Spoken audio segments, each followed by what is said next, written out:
দিয়েছে, তুই আমার দিয়া রহমত নিয়ে যদি আমার একটা অবালা পশু সৃষ্টির উপরে দয়া দেখা।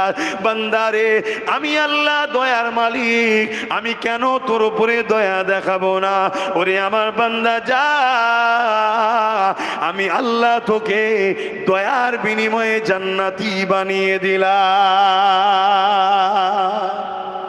তাহলে আজ যদি আমরা আমাদের এলাকার কোনো গরিব মানুষের পাশে দাঁড়াই, এতিমের পাশে দাঁড়াই, বিধবার পাশে দাঁড়াই, অসহায়ের পাশে দাঁড়াই, আল্লাহর শ্রেষ্ঠ সৃষ্টি মানুষ তার পাশে যদি দাঁড়ায়, কিয়ামতের দিন আল্লাহ আমাদের গুনাহ মাফ করে নাজাত দিতে পারে না? পারে না? মনে রাখবেন, গান শুনেছেন, সিনেমা দেখেছেন, যাত্রায় গেছেন, এটা নিজের ক্ষতি করেছেন আল্লাহর সঙ্গে। আল্লাহর কাছে ক্ষমা চাইলে মাফ করে দেবে। কিন্তু কারো নামে যদি মিথ্যা প্রচার করেন, সে সেই কাজের কাজই যদি না হয়, তুমি হক নাশ করলে ও যদি না তোমায় ক্ষমা করে, তোমার মাফ নাই। শুনছেন তো? অনেক লোক আছে আপনাদের এলাকার, অনেক লোক আছে আপনাদের এলাকার, এইসব এলাকার লোক, তারা দেখেছেন আপনারা, আমার মা বাপ তুলে কাঁচা কাঁচা গাল দেয়, দেখেছেন তো নাকি?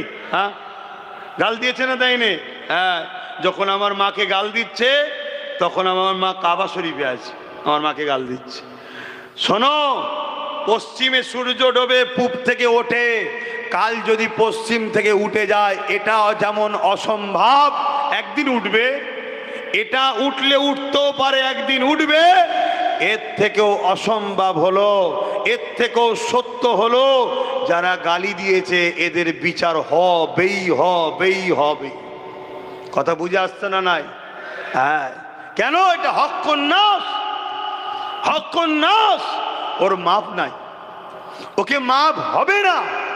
তাই আমি আপনাদেরও বলে যাচ্ছি, খবরদার, হক নাশ করে ফেলবেন না। আমার ভালোবাসার বাপ ভাইরা, কারো হক মারবেন না, কারোর উপরে জুলুম করবেন না, কাউকে মিথ্যা কেস দেবেন না, কারো উপরে অত্যাচার করবেন না, কারো ঘর লুটবেন না, কারো ক্ষতি করবেন না। আমার ভালোবাসার মানুষদেরকে শিক্ষা দিচ্ছি, কেন?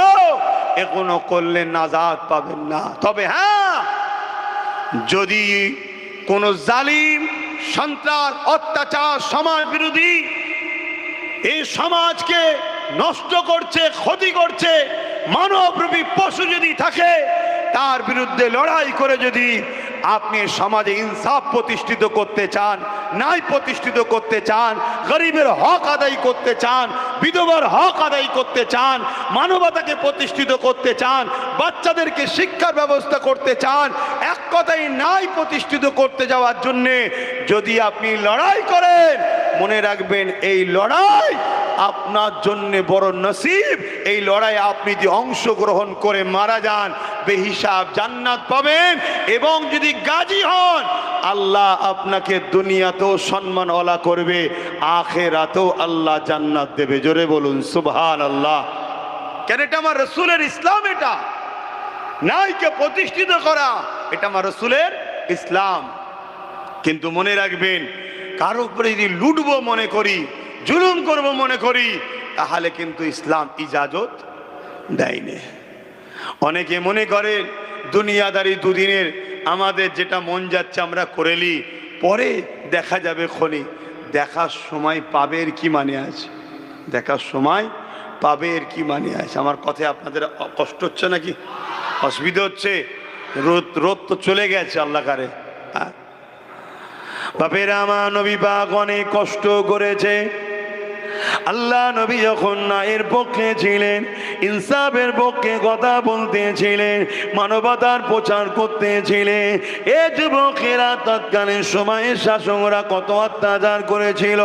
আমি যে তায়েফের কথাটা বলতে গিয়ে চলে গেলাম, তায়েফের মানুষের কাছে আল্লাহ নবী মেসেজ, আল্লাহ নবী যাচ্ছে, এই মেসেজটা যখন পৌঁছে গেল, তায়েফের সর্দারেরা, তায়েফের নেতারা, তায়েফের জালিম অত্যাচারী শাসক লোকেরা সঙ্গে সঙ্গে বাচ্চা বাচ্চা ছেলেদের হাতে পাথর তুলে দিল, তুলে দিয়ে দূর থেকে দেখাতে লাগলো ওই যে ব্যক্তিটা এসছে ওটা হলো মজনু, ওটা হলো পাগল, নাউজুবিল্লাহ। তার সঙ্গে সেই রকম ব্যবহার করো যা পাগলের সঙ্গে ব্যবহার করতে হয়। এ যুবকেরা, আল্লাহ নবী যখন তায়েফের দিকে আগিয়ে গেলে তায়েফের বাচ্চারা ওই সময় সে আমার রাসূলুল্লাহ দিয়ে পাথর ছুঁড়তে লাগলো। আল্লাহ নবীর শরীরে লেগে রক্তাক্ত হতে লাগলো, আল্লাহ নবীর শরীরে রক্ত বেরোতে লাগলো। তায়েফের জমিনে নবী পাকের রক্ত জুতা মোবারক পর্যন্ত ভরে গেল, এত রক্ত বেরোতে লেগেছে। এ নওজওয়ানেরা, আজও তোমরা ন্যায়ের পক্ষে থাকলে, ইনসাফের পক্ষে থাকলে, মানবতার পক্ষে থাকলে যদি তোমাদের ওপরে জুলুম হয়, ধৈর্য হারা হলে হবে না, মন খারাপ করলে হবে না। কারণ আমার নবী পাকের ওপরে কত জুলুম হয়েছে। আল্লাহ নবী গরিবের পক্ষে ছিল, এতিমের পক্ষে ছিল, বিধবার পক্ষে ছিল, মানবতার পক্ষে ছিল। তাই তৎকালীন সময় জালিমরা আমার নবী পাকের ওপরে কত জুলুম করেছে। এই পাথরের আঘাত লাগতে লাগতে লাগতে আল্লাহ নবী এমন করে তায়েফের জমিনে অজ্ঞান হয়ে পড়ে যায়। সেই সময় বড় বড় নেতা লিডাররা গিয়ে সে দেখে, নাকে হাত দিয়ে দেখছে আল্লাহ নবী বেঁচে আছে না মরে গেছে।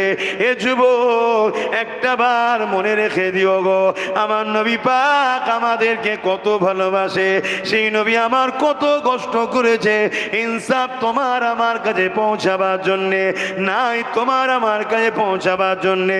সেই নাকে হাত দিয়ে দেখতে লেগেছে আল্লাহ নবী বেঁচে আছে না মরে গেছে। তারা মনে করেছে রাসূল মারা গেছে। এই অবস্থায় নবী পাকের উপরে আরো লাঠির বাড়ি আঘাত দিতে লেগেছে। এই সময় আল্লাহর আরশ কেঁপে উঠলো, ফেরেশতারাও কাঁদতে শুরু করলে, ও রাব্বি আল্লাহ পাক, আপনি এখনো ধৈর্য ধরে আছে, এখনো খামোশ হয়ে আছে, এখনো সবর করে আছে। আল্লাহ আপনার হাবিবের উপরে কি জুলুম হচ্ছে, আল্লাহ আপনার হাবিবের উপরে কি অত্যাচার হচ্ছে। আল্লাহ আমার আল্লাহ পাক বলে দিলে, এ ফেরেশতারে তোমরা কি চাইছো? ওই সময় ফেরেশতারা বলতে লাগলে, ও রাব্বি আল্লাহ, তায়েফ যে জায়গাটা রয়েছে তার দুদিকে দুটো বড় বড় পাহাড় রয়েছে, ওই দুটো পাহাড়কে এক জায়গায় মিলিয়ে তায়েফবাসীকে চেপটে মেরে দেওয়া হোক। এর যদি তা না হয় তায়েফবাসীর উপরে পাহাড়কে তুলে চাপিয়ে মেরে দেওয়া হোক। আমার আল্লাহ পাক বললেন, যাও ফেরেশতা, আমি ইজাজত দিয়ে দিলাম, পাহাড় চালক ফেরেশতাকে সাথে করে নিয়ে যাও। যদি আমার ইজাজত রইল তাদেরকে পাহাড় চাপিয়ে মারতে পারো, বা দুটো পাহাড়কে এক জায়গায় করে পিষে মারতে পারো, আমার ইজাজত আমার পক্ষ থেকে রইল। তবে একবার তাদেরকে মারার আগে প্রথমে আমার হাবিবের কাছে যাবে, আমার হাবিবকে সালাম দেবে, এবং আমি আল্লাহ যে ফয়সালাটা দিয়েছি এটা তুমি একবার হাবিবকে শুনিয়ে দিও। শুনছেন তো? ধৈর্য হারা হলে হবে না। মনে রাখবেন, ইতিহাস ইতিহাস লিখে তাদেরকে স্মরণ রাখে যারা সর্বসময় জালিমের বিরুদ্ধে ছিল। ইতিহাস তাদেরকেই স্মরণ রাখে। নেতাজিকে স্মরণ রেখেছে, আশফাকুল্লাহ খানকে স্মরণ রেখেছে। যারা পা চেটেছিল ব্রিটিশদের, তাদেরকে কিন্তু ইতিহাস স্মরণ রাখে না। অতএব চেটে কখনো ইতিহাসের পাতায় থাকা যায় না। বিপ্লব তখনই সম্ভব যখন তুমি ন্যায়ের পক্ষে, জালিমের বিরুদ্ধে থাকবে। তাকেই ইতিহাস স্মরণ রাখে, তার নামই ইতিহাসে ওঠে। কথা মাথায় ঢুকছে তো? অতএব আমার রসুল অনেক কষ্ট করেছে। তুমি আমি সামান্যতে পিছিয়ে ঘাবড়ে দুর্বল হয়ে গেলে হবে না। কথা বুঝে আসছে? অনেক রকম পরীক্ষা হবে আল্লাহর পক্ষ থেকে, অনেক রকম পরীক্ষা হবে। কখনো এই যেমন আমারও পরীক্ষা হচ্ছে, কত দিক দিয়ে পরীক্ষা আমাকে নেওয়া হয়। আল্লাহ নেই, আবার আল্লাহ সমস্ত বাধা কাটিয়ে পরীক্ষাতে আল্লাহ পাস করায়। আলহামদুলিল্লাহ। তা আল্লাহ আমাদেরকে পরীক্ষা নেবে, এক একজনের এক এক ধরনের পরীক্ষা হবে। কত মানুষ আছে একটাই বাড়ির ছেলে, একটাই গরিব, মিথ্যা গ্যাজার কেসে জেলে ভরে দিয়েছে। এই শুনছেন? পড়ে আছে জেলে। সে বেচারি গেঁজা কি জিনিস হয়তো দেখেন কোনোদিন, জেল খাটছেন, হাজার হাজার ছেলে আছে। এ সব কিন্তু কিয়ামতের দিন ধরা পড়বে, এ সবার বিচার আল্লাহ নেবে। সে যেই হোক সবাইকে মহান স্রষ্টার কাছে জবাব দিতে হবে, সবাইকে হাজিরি হতে হবে ময়দানে মাশরে। তো ভাইরা আমার রাসূল পাক সাল্লাল্লাহু আলাইহি সাল্লামের কাছে হযরতে জিবরাইল চলে এলেন, পাহাড় চালক ফেরেশতা এলো, আল্লাহ নবীকে হযরতে জিবরাইল হাতে করে পরিষ্কার করছে রক্তগুলো। আল্লাহ নবীর হুঁশ আসলেন, নবী উঠে বসলেন, জিবরাইল সালাম দিলেন, দিবার পরে বলতে লেগেছে, ইয়া রাসূলুল্লাহ, হাবিবাল্লাহ, আল্লাহ ইজাজত দিয়েছে, শুধু আপনার ইজাজতের অপেক্ষায় রয়েছি। এ ভাই জিবরাইল, কিসের ইজাজত, কি হয়েছে? না, তায়েববাসী আপনাকে এরকম ভাবে মেরেছে, আমরা আল্লাহকে বলেছি, আল্লাহ ইজাজত দিয়েছে, দুটো পাহাড়কে এক জায়গায় করে বীজখানেদেরকে পিষে মারতে বলেছে, বা পাহাড়কে তুলে তাদের মাথায় চাপিয়ে দিয়ে চেপটে মেরে দিতে বলেছে। আল্লাহ ইজাজত দিয়েছে। আমার হাবিব, যদি শুধু একবার জিজ্ঞাসা করো, হুজুর আপনি শুধু একবার ইজাজত দেন। আমার রাসূল পাক সাল্লাল্লাহু আলাইহি সাল্লাম, রহমতের নবী, দয়ার নবী, সঙ্গে সঙ্গে হাত তুললেন, আল্লাহ এরা আমাকে চেনে না তাই মেরেছে, এদেরকে আপনি শেষ করে দেবেন না আল্লাহ। আমি রসুল চাই এরা বেঁচে থাকুক, এদের ছেলে ছেলে ছেলে ছেলে একদিন না একদিন আমি রসুল আমাকে নবী বলে মেনে আমার জন্য জানটাও কোরবান করবে। জোরে বলুন সুবহানাল্লাহ, আরো চিৎকার দিয়ে বলুন সুবহানাল্লাহ। আজ সেই তায়েফের বুকে মানুষ যাচ্ছে, আজও সেই তায়েফের বুকে লক্ষ লক্ষ মানুষ রয়েছে, তারা সবাই এখন রাসূলুল্লাহ দিবানা, ছেলের ছেলে আজ পর্যন্ত 1450 বছর হয়ে গেল, তারা আমার রসুলের জন্য জানও কুরবান করছে। আমার নবী পাক সেদিন যদি বদদুয়া করতেন, আজ আমরা সব শেষ হয়ে যেতাম। আমার নবী পাক সাল্লাল্লাহু আলাইহি সাল্লাম এত কষ্টের পর, এত ধৈর্য ধরে ন্যায়ের পক্ষে, ইনসাফের পক্ষে, গরিবের পক্ষে, মানবতার পক্ষে, তাওহীদের পক্ষে মানুষকে আহ্বান করেছে। আমার নবী পাক সাল্লাল্লাহু আলাইহি ওয়াসাল্লাম তিনি যে মেসেজ দিয়েছে 1450 বছর ধরে তাম পৃথিবীর বুকে সেই মেসেজ আজও চলছে। বড় বড় বিজ্ঞানীরা, বড় বড় লেখকরা, বড় বড় হিস্টোরিয়ানরা তারা রিসার্চ করে লিখেছে, পৃথিবীতে অনেক বিপ্লব এসেছে, অনেক বিপ্লব ঘটেছে, কিন্তু একটা বিপ্লব 100 বছরের বেশি টিকে থাকতে পারেনি। কিন্তু মুহাম্মদ আরবি সাল্লাল্লাহু আলাইহি সাল্লাম 1450 বছর আগে মক্কা থেকে শুরু করে, মদিনা থেকে শুরু করে যে বিপ্লব ঘটিয়েছে, সেই বিপ্লব 1450 বছর ধরে আজও সেই বিপ্লব বেঁচে আছে। শুধু বেঁচে নয়, যে ইউরোপ দুনিয়া ইসলামকে মিটাতে চেয়েছিল, তাদের পত্রিকা, তাদের মিডিয়া, তারা লিখছে আগামী 40-45-এর মধ্যে ইউরোপ দুনিয়া সংখ্যা গুরু হবে ইসলাম। জোরে বলুন সুবহানাল্লাহ, আরো জোরে বলুন সুবহানাল্লাহ। কেন? আমার নবীর আখলাক, আমার নবীর চরিত্র, আমার নবীর মানবতা, আমার নবীর মনুষ্যত্ব, আমার নবীর মানববন্ধন, তাদের যুবক যুবতীরা রিসার্চ করছে, তারা দলে দলে ইমানের কালেমা পড়ছে। আজ মুসলিম ঘরে জন্ম হয়ে, মুসলিম ঘরের সন্তান হয়ে, ইসলামের ঘরে এসে আজ যদি আমরা ইসলাম বিরোধী কাজ করি, আল্লাহ আমাদেরকে মিটিয়ে দেবে, কিন্তু আমার রসুলের দিন ছিল, আছে, থাকবে। কথা বুঝে আসছে? আমার কথায় আপনারা বুঝতে পারছেন তো নাকি? খুব সাবধান, অনেক দিক দিয়ে আল্লাহ পরীক্ষা নেবে। আমি একটা কথা আজকে ছোট্ট করে বলে বিদায় নেব।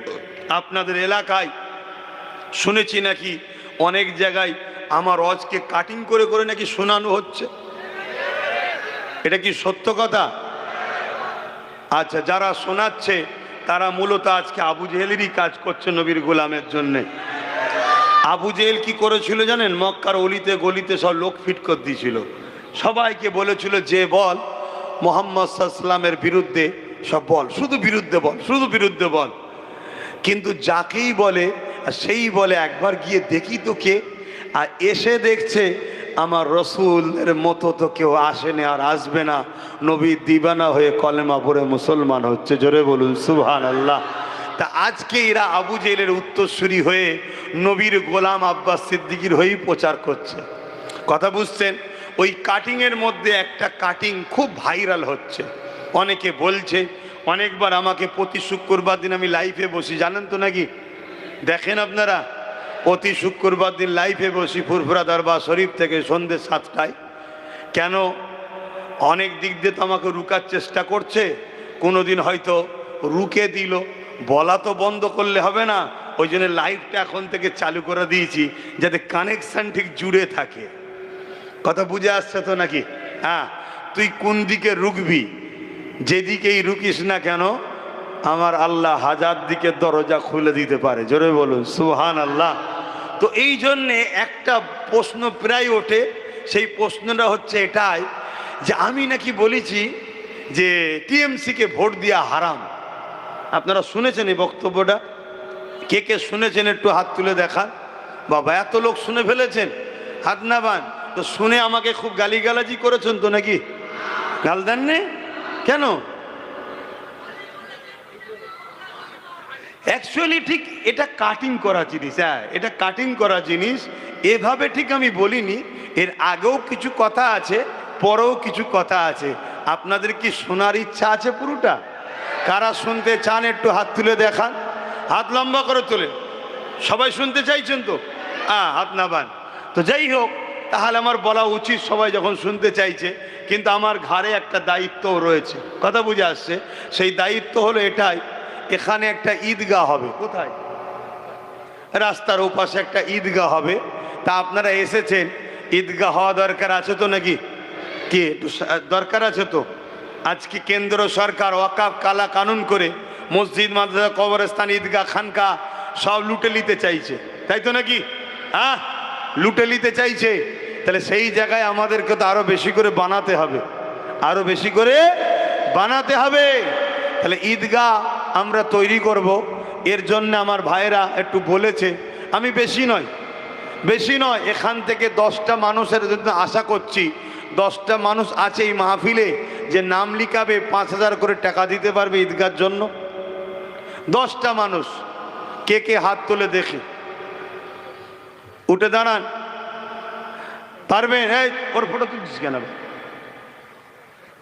এক্ষুনি তো দালালগুলোকে খোঁজ করবে, যের কাছে টাকা আছে ঝেড়ে খেতে হবে।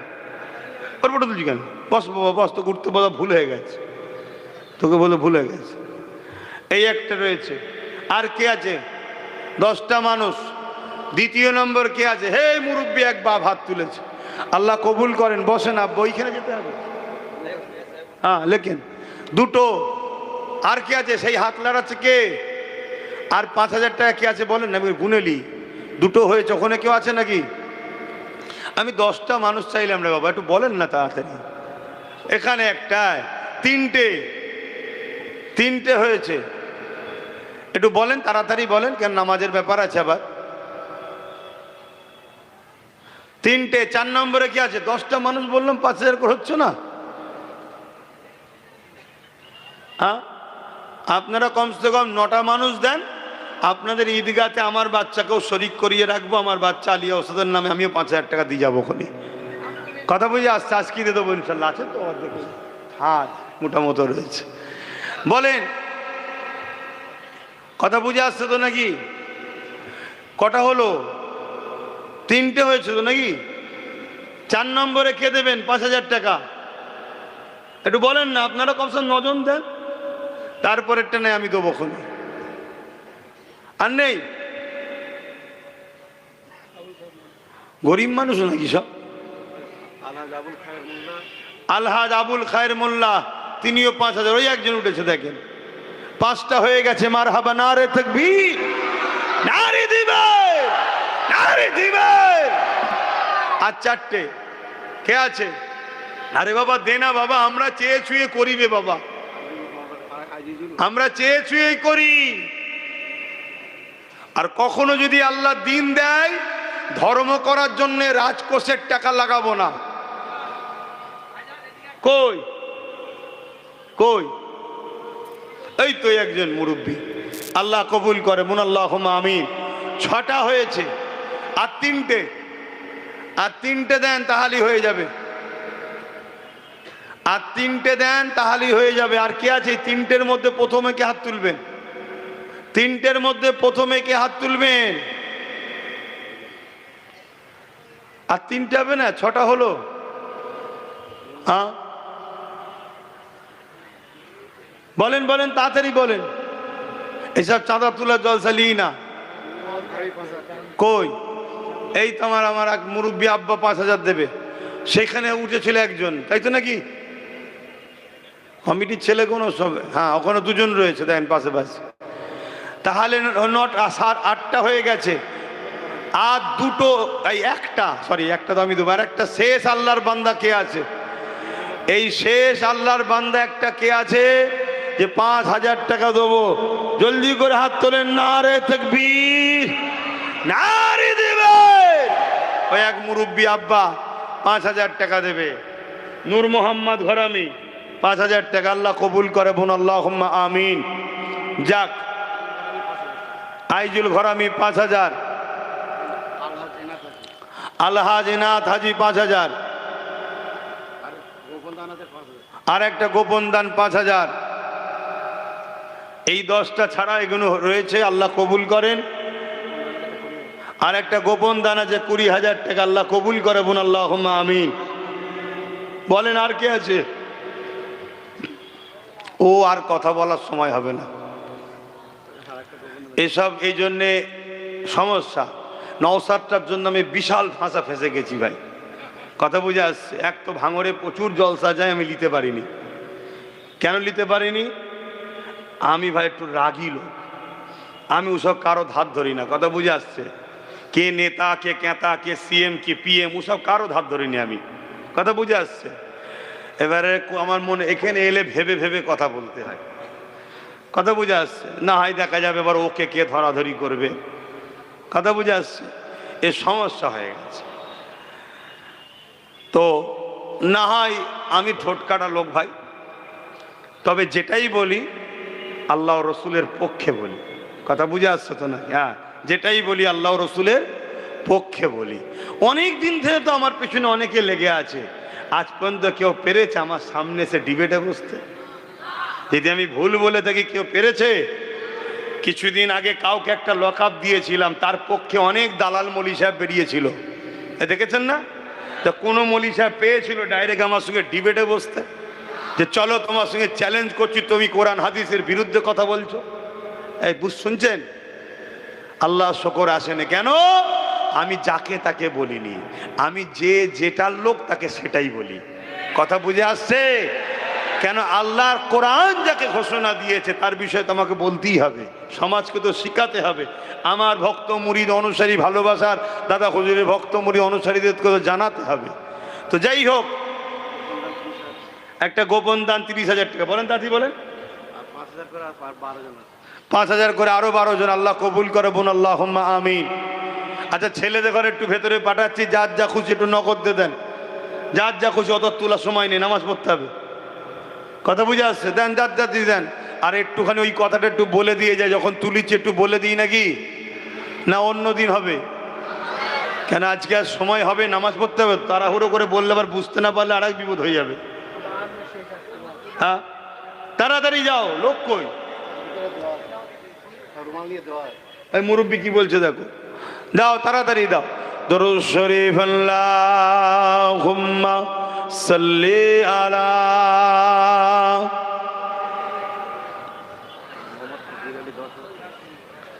মোহাম্মদ ফকির আলী 10,000 টাকা, আল্লাহ কবুল করে, আল্লাহুম্মা আমিন।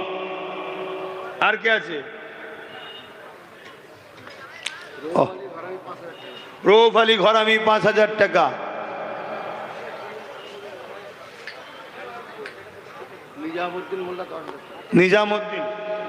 নিজামুদ্দিন 10,000 টাকা। শরীফুল ইসলাম 10,000 টাকা।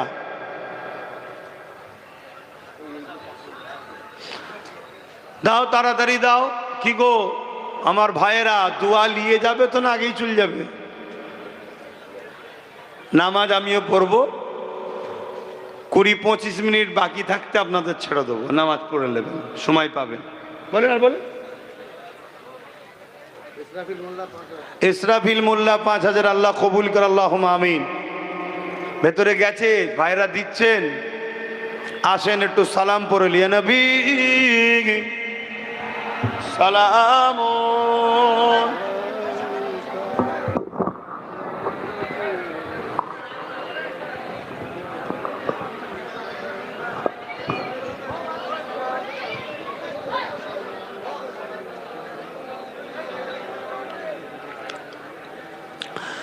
ভাইরা আমার, আমরা দাঁড়িয়ে সালাম দিই, শুনছেন? আমরা দাঁড়িয়ে সালাম দিই, কিন্তু কেউ যদি বসে সালাম দেয় তার বিরুদ্ধে আমাদের কোনো ফতোয়া নাই। কিন্তু আমাদের দাঁড়ানোর কেউ যদি বিরোধী করে তাহলে তার বিরুদ্ধে শরিয়াতের ফতোয়া আছে। এটা প্রেমের ব্যাপার, আদবের ব্যাপার, ভক্তির ব্যাপার। আসুন আমরা সকলে সালাম দেব। আর একটা ছোট্ট কথা, এই দাঁড়িয়ে দাঁড়িয়ে জিজ্ঞেস করছি, বলবো বড় ভাই হিসাবে জিজ্ঞেস করছি, আমার ছোট ভাই নওশাদ আপনাদের জিতিয়েছিলেন, সে আপনাদের সঙ্গে খারাপ ব্যবহার করে না তো? হাত তুলে বলুন, খারাপ ব্যবহার করে না তো? যদি কোনো রকম খারাপ ব্যবহার করে থাকে আমাকে বলবেন। কথা বুঝে আসছে? প্রতি শুক্রবার দিন থাকি, জানেন তো নাকি? প্রতি শুক্রবার দিন থাকি, দরবার শরীফে যাবেন, বলবেন। কেন? বড় ভাই হিসাবে দায়িত্ব, তার ছোট ভাই যদি ভুল করে তাকে শিক্ষা দেওয়া। তবে মনে রাখবেন, নবী বংশের আওলাদ, জবানার মোজাদ্দেদের খুন, এটুকু আশা রাখা যায় চোর চিটিংবাজ গাদ্দার ধোকাবাজ হবে না। কথা বুঝে আসছে? এইটুকু আশা করা যায়। তারপরেও দোয়া করতে লাগে, আল্লাহ ওকে দুনিয়া আখেরাতের কামিয়াবি দেন। মানব প্রেমিক নাই প্রেমিক, সর্বধর্মের গরিব মানুষের সুখে দুঃখের সাথ দিবার জন্য আল্লাহ ওকে যেন রাজ ক্ষমতার আরও উঁচু মাকাম দান করে। বলুন আল্লাহুম্মা আমিন। আপনারা আমাকে সন্তানের মতো, ভাইয়ের মতো ভালোবাসেন? হাত তুলে সাক্ষী দেন, ভালোবাসেন? আমি আপনাদেরকে বলবো, একটা কথা ভাবাবো, সেই কথা হচ্ছে এটাই, এই সমাজে এত সবাই রয়েছে, কারো বিরুদ্ধে কেউ লাগে না, সবাই মিলে নওশাদ পিছনে লেগে আছে, কারণটা কি? এটা একটু ভাববেন। ওখানে পূর্ব মেদিনীপুরে শুভেন্দু অধিকারী দিন রাত সাম্প্রদায়িক কথা বলছে, দিন রাত জিহাদি বলছে। মমতাকে তো বলছে জিহাদিদের খালা, জিহাদিদের ফুপু, কি না বলছে, বলছে না বলে নে? তার বিধানসভাতে একের অধিক থানা করেছে, তার বিরুদ্ধে এত লাগে। এক কথা বলেন, এক কথা বলে। কিছু কিছু মুসলিম ঘরে জন্ম লিয়া মুনাফেক মুসলমান, তারা এমনও তো বলে নোংরা নোংরা কথা, কিন্তু ওই সকলের বিরুদ্ধে, ওই সকল জালিমদের বিরুদ্ধে কথা বলে? বলে না। ভাবুন, এর ভাবার পিছনে কারণটা আছে, ওটা আপনারা ভাববেন। কেন? আমি আব্বাস সিদ্দিকী, আমি এমনি এমনি একটা রাজনীতির দল খুলে দিয়ে নওশাদকে দায়িত্ব দিইনি। কি দরকার আছে আমার? কি করার দরকার ছিল? হ্যাঁ, অনেক কিছু চিন্তা করেছি, আল্লাহ বুঝিয়েছেন, আল্লাহর জানিয়েছেন। বেশি কথা খুলে বলছি না, অনেক কিছু বুঝেছি, সব কথা বলা যাবেও না। আগামী দিন যে কি ভয়ানক দিন আসছে গরিবদের ওপরে। কাদের ওপরে? গরিব। মুসলমান মার খাবে দুটো কারণে, এক মুসলমান হওয়ার জন্য আর এক গরিব হওয়ার জন্যে। আর মনে রেখে দিও, হিন্দু হোক, আদিবাসী হোক, সাঁওতাল হোক, এসসি হোক, এসটি হোক, ওবিসি হোক, মতুয়া হোক, গরিব হওয়ার জন্যে তারাও বিপদে আছে। অতএব অনেক কিছু বুঝে আমি তো এই লাইনে রয়েছি, এজন্যে নওশাদকে বুঝিয়ে বলেছিলাম, দেখ তুই ওই দিকটা যা। দেখ, আল্লাহর মর্জি, সে আমার কথা শুনে রাজি হয়েছিল। আপনারা তাকে সাথ দিয়েছিলেন, আল্লাহর দয়াতে সে জিতেছে। কথা বুঝে আসছে? আপনারা ওসিলা। তা আমার ভাই, আশা রাখছি আপনাদের সঙ্গে খারাপ ব্যবহার করেনে, করবে না। যদিও মানুষ তো, আমি দরজা খুলে রাখছি, প্রতি জুম্মায় দরবারে বসে থাকি। আপনি আসবেন, আমাকে বলবেন, লিখিত দেবেন, জানাবেন। অবশ্যই আপনার পাশে দাঁড়াবো, এটা আমার মানবতা, আপনার হয়ে কথা বলবো। কিন্তু মনে রাখবেন, বিরাট বড় চক্রান্ত চলছে। স্পেনের ইতিহাস আপনারা জানবেন, কিভাবে স্পেনে 800 বছরের রাজত্ব করা মুসলমান থাকার পরও পুরো স্পেন থেকে মুসলমানকে নিশ্চিহ্ন করে দিয়েছে। এই ইতিহাস পড়বেন। কিন্তু সময় আর নাই। আমি বড় ভাই হিসাবে ছোট ভাইয়ের একটু খোঁজ নিলাম। আপনারা কেউ বেজার হলেন? বাকি কে বেজার হচ্ছে ওটা তো জেনে লাভ নেই। আমার ভালোবাসার মানুষের সাথে আমার কথা বলার অধিকার আছে না নাই? যে আমার ভালোবাসার নয় সে তো আমার ভালো কাজেও খারাপ বলবে, ঠিক না? তার নিয়ে তো আমার ভেবেও লাভ নাই। তো আসুন সকলে উচ্চ আওয়াজে জবান খুলে দরুদ সালাম পাঠ করিয়া নবী সালাম ইয়া রাসূল ইয়া হাবিব সালাম সালাবাতুল্লাহ। কঠিন হাসরের দিনে কি আছে মোদের কপালে,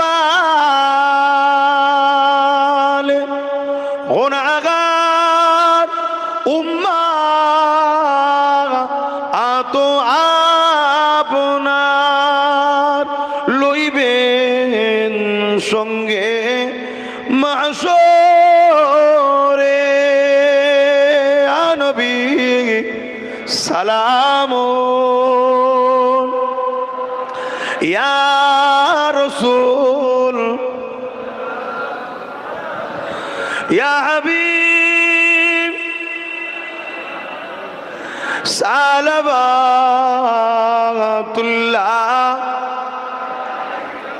সময় একেবারে কম, একটু বসে যান, একটু দোয়া করে দিই। সকলে বসে।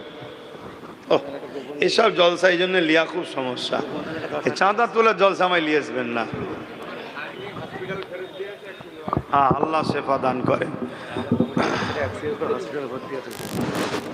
ভাই আমার, আমি দুঃখিত, আমি আর বলতে পারলাম না এই কথাটা। কখনো আশপাশে আসলে বলবো, এবং আপনাদের ঘরে বলবো। লাইফে বা অনেক জায়গাতে আমার পুরো বক্তব্য দিয়ে আছে, আপনারা শুনে নেবেন, তাহলে উত্তরটা পেয়ে যাবেন। কিন্তু একটা কথা বলবো, আমার ধর্ম আমার কাছে, অন্য অন্য ধর্মের ভাইদের ধর্ম তাদের কাছে, তাই তো নাকি? আমাদের ধর্মের যেমন ঈদুল আজহাতে আমরা কোরবানি দিই, পশু জবাই করি, এটা আমার ধর্মের নিয়ম, তাই তো নাকি?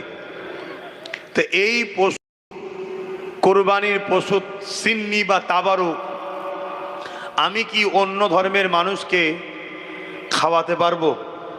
খাওয়ালে তার ধর্মের বাবা বেগে আঘাত দেওয়া হবে না? হবে না? হবে, উচিত নয়। কিন্তু আমি দুঃখের সাথে বলছি, আমাদের রাজ্য সরকার মুসলমানদের ঘরে বড় প্ল্যান করে প্রসাদ খাইয়ে মুশরিক কাফের বানাবার প্ল্যান করেছে। আপনারা জানেন তো নাকি? তাহলে এটা ন্যায় করেছে না অন্যায় করেছে? রসুল বলছেন, অন্যায় দেখলে হাত দিয়ে রোখো, হাতে যদি ক্ষমতা না থাকে মুখ দিয়ে প্রতিবাদ করো, নাই অন্তর থেকে ঘৃণা করো। অন্যায়কে যে সাথ দেয় সে ইসলাম থেকে বেরিয়ে যায়। এ কথা শুনছেন তো? মনে রাখবেন, একটা চক্রান্ত চলছে আমাদেরকে ইসলাম থেকে বার করে দিবার। রাজনীতির নেতাদের উচিত মানুষের রুজি রুটি, কাজ কারবার, শিক্ষা, চাকরি বাকরি নিয়ে ভাবা, তা না করে সেখানে ধর্মস্থান তৈরি করছে।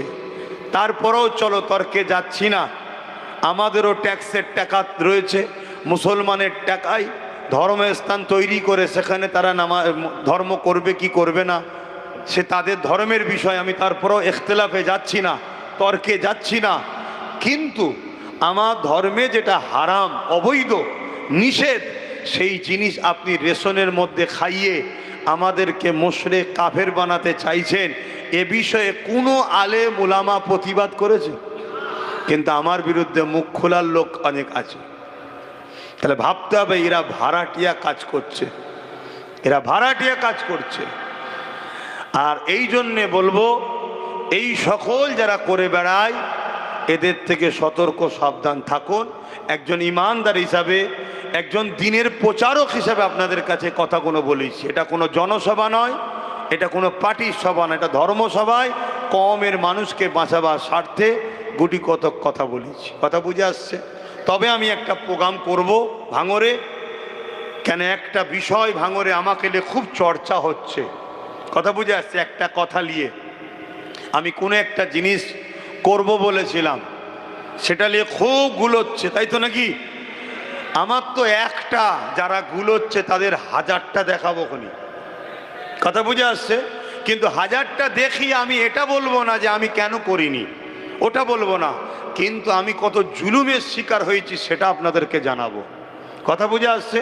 তা সেই জন্যে একটা ভাঙরে বিরাট বড় একটা প্রোগ্রাম আমি করব।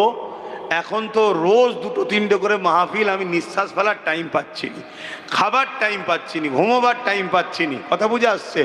এত ছুটোছুটি করতে হচ্ছে। তাহলে সেই জায়গায় আমার সময় যখন আসবে আমি আপনাদের কাছে একটা এলান করব, ভাঙরে একটা ডাকবো। খবর পেলে সেখানে একটু যাবেন তো নাকি? একটু বলুন, যাবেন তো? আমি চাই ভাঙরের প্রত্যেকটা বাপ, প্রত্যেকটা ভাই, প্রত্যেকটা মা, প্রত্যেকটা বোন যেন ওখানে সেদিন যায়, এবং যারা আমার সমালোচনা করছে সেদিন যেন ঘরের বসে সবার নজরটা ক্যামেরার সামনেই থাকুক। কথা বুঝে আসছে না? নাই সেই দিন একটা আলোচনা হবে, সেই দিন আমি সব কথা বলবো। এখন আজকে যা কিছু বললাম, কেউ কষ্ট পেলেন মনে, দুঃখ পেলেন মনে? আসেন আমরা সবাই দাদা পীরের আওলাদ, আমার রসুল পাক সাল্লাল্লাহু আলাইহি ওয়াসাল্লামের